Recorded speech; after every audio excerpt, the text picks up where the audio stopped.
And fire away. Patrick, actually, welcome back, Rasheed. Does it feel like he's joining an offense that's just kind of regained its swagger after the ups and downs of the season to coming to now? I feel like it's in a rhythm. Yeah, for sure. I think we've gotten better and better. And adding guys like Xavier back and then getting Rasheed back will just continue to hopefully improve what we can do. And so I think all you can ask for is to get better each and every week, and I feel like we're doing that. How much do you expect out of Rasheed, or how much does he expect out of himself? Yeah, he's going to be out there every single play. That's just the mentality that he has. I think it's going to be our job as teammates and coaches to kind of build him back the right way. But it's going to be hard to keep him off the field for sure. Patrick, it seems like you and Max Crosby have an interesting relationship, friends kind of off the field and intense on. Can you describe that relationship you guys have off and then what it means to see him on the field? Yeah, it's a ton of respect. Like you said, when I talk to him outside of football, it's like we're friends. And you wouldn't even see what happens on the football field, but he's the type of competitor like me. It's like when you get on that football field, it's whatever it takes to win, and you're going to leave everything on the football field. And I have a ton of respect for that. Those are the guys that you want on your team because they play with that mentality, and he's trying to do that and build that culture there. And so I know when we step across that line and you get on that football field, it's going to take your best effort to find a way to go up against that guy. After you talked to that in Brazil about Travis's shirt looked a little bit loose on him, I just wanted to know the time this offseason when you noticed that physically he was looking different. Yeah, you can see it from the first day of OTAs. Obviously, I play golf with him and stuff like that, but you don't know until you kind of get out here and you start moving around.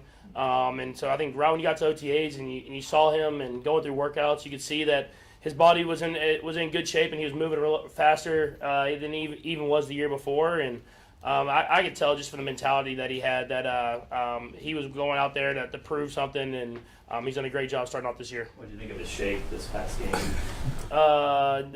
You said his shape or shape? His shake. Oh, his shake? Okay. His Hakeem Olajuwon shake. Yeah, no, he still got it, man. He's got the vet moves, you know. When you get up there a little older, you know how to use other guys' athleticism against him. And I feel like I have a couple of those as well. Maybe not the shake hit. I'm going to have to learn that one from him. With Patrick, I remember in 2022, you saying that whoever was open was going to get the ball. How much of that year, and I know you won the MVP, you guys went on to win the Super Bowl, but it was a collective group, right, in terms of the passing attack. How much of that season can inform you and prepare you to add another guy back when you have so many what appears to be available options? Yeah, no, for sure. It's I think the guys just know that. They know if they get open, I'm going to throw them the football. It doesn't matter who it is. If you're getting open to the football field, you're going to get the football in your hands. And so I think the room is going to help out a ton with that. They have a lot of guys that truly care about each other and truly want each other to succeed. And it's a good problem to have that many talented guys in the room. But Coach Reed, Nags, they'll do a great job of calling different plays for different guys. And they'll keep defenses guessing because they won't know exactly where the football is going to go. Patrick, what are you seeing just the trickle-down effect of having Rasheed back on the rest of the room? Is it easier for other guys to settle into roles when you have the full allotment there? Yeah, and I think those guys work so hard to be their best. From training camp OTAs on, and I know they're going out there and trying to do what they can without Rasheed there, but they want their guy there. They want one of their teammates there that worked his tail off to be in that position. And so I think just having them in that room, you can just tell those guys are energized and they're ready to go, and they want to showcase who they are as a complete room. And they've done a great job so far this year, and I think it's going to get even better with Rasheed now. On the field scheme-wise, do you notice you have more advantageous matchups maybe elsewhere on the field, even if Rasheed's not the guy you're throwing to? I'm sure there will be. I think you saw even this last week against the Lions with the speed that we had with Taekwon and with Xavier and Hollywood. Sometimes those guys underneath are getting open a lot more, and adding Rasheed there and him catching those balls underneath, and then him with his yak and able to make stuff happen, it's going to force defense to choose. Are you going to sit back and let us throw stuff underneath, or are you going to come up and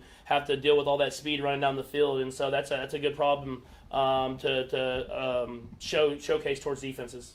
Patrick, you guys have dug out of a couple of holes, 0-2, 2-3, get back to 500. Is there, any fear that, you kind of have a letdown, like, okay, we're where we thought we would be, and you need to motivate everybody? It was the first thing Coach Reed said. It was about showing consistency. That's something that's super important in this league. You can have highs and lows and stuff like that. This is a long NFL season. It's about who can be the most consistent week in and week out, and so that's something that we have to be better at. We've showcased that we can play against anybody, but we've also showcased that we can make mistakes and lose against anybody. And so for us, it's about going out there and playing our best football every single week, getting better at practice today, and continue that throughout the week so they'll go up against a Raiders team that's hungry, and that it's always going to be a tight, contested football game. You mentioned a couple of times in here about needing to trust your line more, and you seem to have that trust even with Jalen stepping in. Did you consciously come out of the huddle going, okay, I'm good, or is it just something that you get in the flow of the game and it happens? No, I think it's just I know the work that Jalen's put in. He's a guy who's been a professional every single day. Every time he's been in there, if that's been left tackle, right tackle, guard, wherever it is, he's done his job and done it well. And so having those reps in training camp and throughout OTAs, I know that he's going to go out there and battle, and he's done a lot of great things that you just haven't seen on the field. So you see it now that he's a starting tackle in this league and can go out there and compete against anybody. Patrick, what's the difference in prepping for a noon game? You guys played so many either prime time or late afternoon games. For you personally? I think it's something that we could be better at, honestly. I mean, we haven't got that noon game this year, and I think last year we kind of came out flat in some of those games. So we have to have the mentality of getting your work done at night, and making sure you can get a good night's rest, preparing yourself maybe a little bit more during the week so you don't have to get that last-minute study, kind of like cramming for an exam. You want to prepare yourself throughout the week, and so that when you wake up in the morning, you're fresh, you're ready to go, you get to the stadium, and you get out there and start the right way and don't start flat and have to dig yourself out of a hole.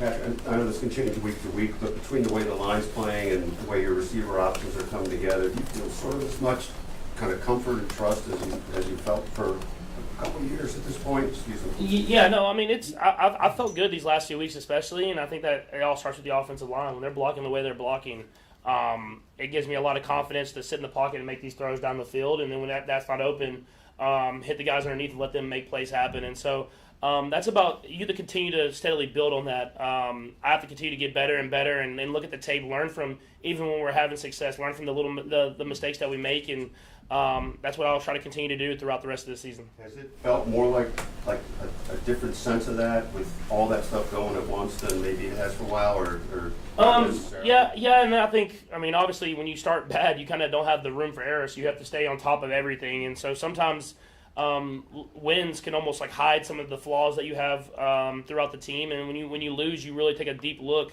at what you can get better and better at. And so for us, it's about accepting that challenge of now that we're having a little bit of success, still looking at the film the same way, and then going out there and competing and getting better each and every week. Nate? Patrick, I understand Sunday before kickoff was a bit unusual with Josh, but since then, have you been able to communicate with him, and is there any message you have for him at this point, given just the unusual nature of this? Yeah, I mean, I'll keep conversations kind of between us, but I mean, it's I'm always praying for him. I'm praying for all my teammates, so I'm always praying for them, and I'll just keep everything else kind of private to us. Todd? Non-Chiefs question. The tortillas out of Tech, I know you're a proud Red Raider. It was a bit of a kerfuffle at the end of the KU game. The coaches were kind of talking about that. There's a rule in place now.